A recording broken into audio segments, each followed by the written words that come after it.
Music history usually credits the loudest places: London, New York, Stockholm, Los Angeles. But sometimes the real turning point happens somewhere quieter. Australia is often called the world's music test market, a place where songs prove whether they can survive outside their home country. If a track succeeds there, it often travels. If it fails there, it rarely recovers. But Australia's relationship with music didn't begin with radio charts or record labels. Long before streaming, FM radio and vinyls, music in Australia was already something social and shared. For tens of thousands of years, Aboriginal cultures used song not as an entertainment but as a memory. So songlines mapped geography through melody, rhythm carried history, and storytelling traveled through breath and repetition. The didgeridoo didn't create harmony in the Western sense. It grounded music in vibration, in space, and in natural atmosphere. In this tradition, music wasn't background. It was orientation, identity, and it was how communities understood the world together. Centuries later, the technology changed, but something about the listening culture remained. Australia doesn't only produce artists, it listens deeply, and when it commits fully to make them the hits. Rock energy traveled outward through AC/DC, dance pop globalized through Kylie Minogue, emotional songwriting dominated charts through Sia, and modern psychedelic pop reshaped indie through Tame Impala. But Australia's influence didn't begin with exporting stars. It began with listening. I remember researching Appa's early career and noticing something striking. After winning Eurovision, critics doubted them. The Swedish press hesitated and were a little bit jealous of the money they were making at the time. The United Kingdom dismissed them as a novelty act, as a once-upon-a-time Eurovision winners, and that's about it. Then Australia played the new songs anyway, relentlessly, and listeners embraced them. Suddenly, Appa weren't a one-hit Eurovision act. They were a global force. The same pattern later appeared with Kate Bush's theatrical experimentation, with David Bowie's art pop reinventions, with artists who needed one market to believe early in their tryouts.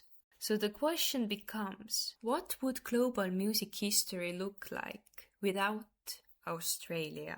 Australia doesn't invent most genres, but it commits early, commits loudly, and commits emotionally. This episode explores how Australia became one of the most powerful and sadly most overlooked forces in global music history. Australia's influence didn't begin in the streaming area. It began during a shift in broadcasting. In the late 1960s and early 1970s, something changed. FM radio expanded. Youth-focused stations gained independence. Disc jockeys had real freedom. So playlists weren't yet fully controlled by major labels. Australian radio could commit to a song because listeners reacted, not because charts demanded it. And this created a powerful feedback loop. Airplay led to obsession, obsession led to sales, and sales attracted international attention. Australia became an amplifier, not the origin point, but the boost that changed trajectories.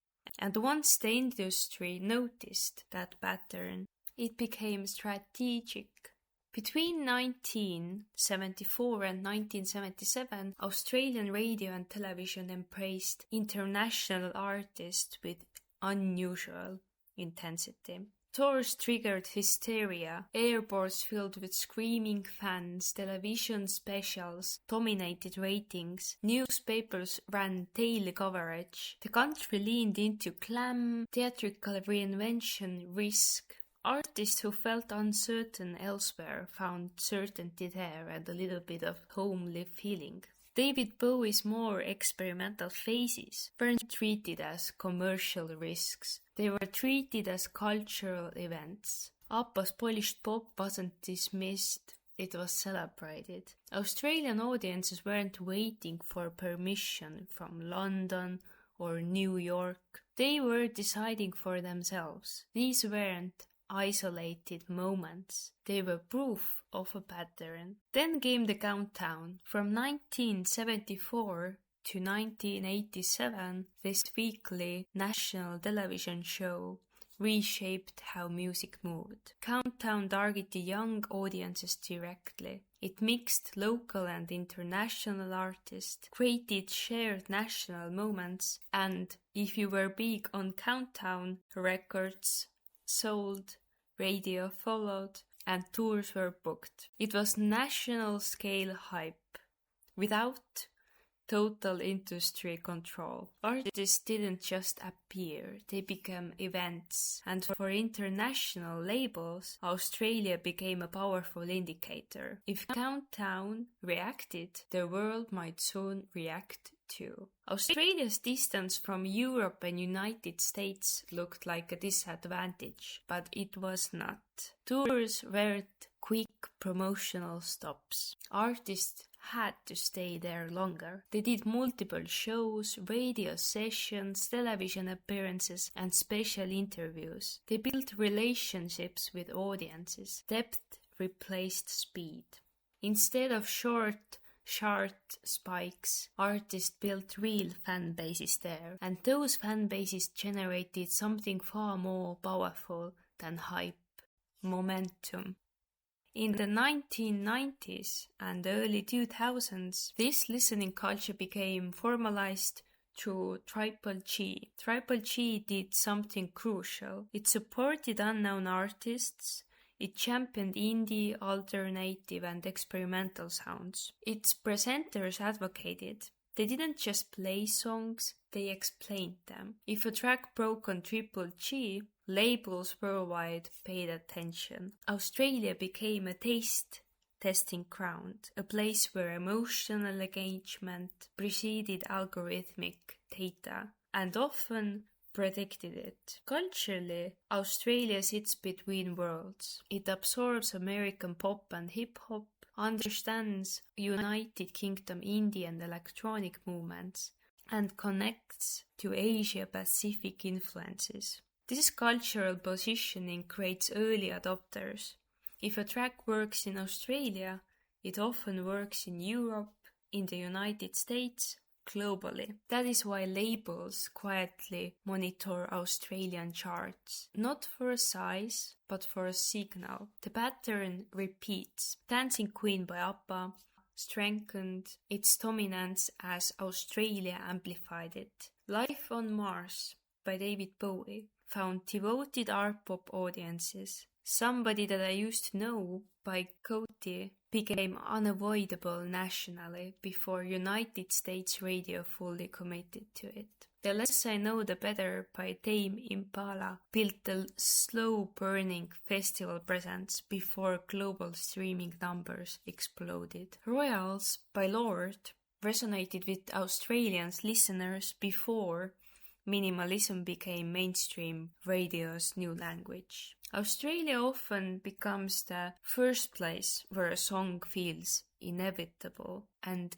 inevitability is powerful. Streaming didn't erase Australia's influence, it adapted. Human curation still matters. Triple G builds trust. Like a version, performances send reinterpretations viral. For those unfamiliar, Like a Version is a long-running Triple G segment where artists perform one of their own songs live in the studio and then cover someone else's track in their own style. free interpretations often transform familiar hits into something entirely new, and many have gone on to reach global audiences online. Festival culture tests songs live before algorithm detects them. Australian listeners engage emotionally, not passively, and that behavior shapes global data patterns. Sometimes Australia's listening behavior predicts global trends months before charts reflect it. Australian artists often blend emotional honesty with strong hooks, independence with accessibility, and freshness with familiarity. They avoid sounding overly engineered, but they understand structure. That balance makes their music radio-friendly, streaming-friendly, and globally relatable. And when Australian artists succeed, they rarely feel manufactured. They feel more like discovered. Australia doesn't shout the loudest. It doesn't always claim innovation, but it listens carefully, commits early, and it rewards originality. That is why so many global hits didn't begin there, but learned how to travel there onwards globally. Because sometimes the most powerful force in music history isn't the country that creates the sound, but the country that believes in it first. And once Australia believes, the world often follows.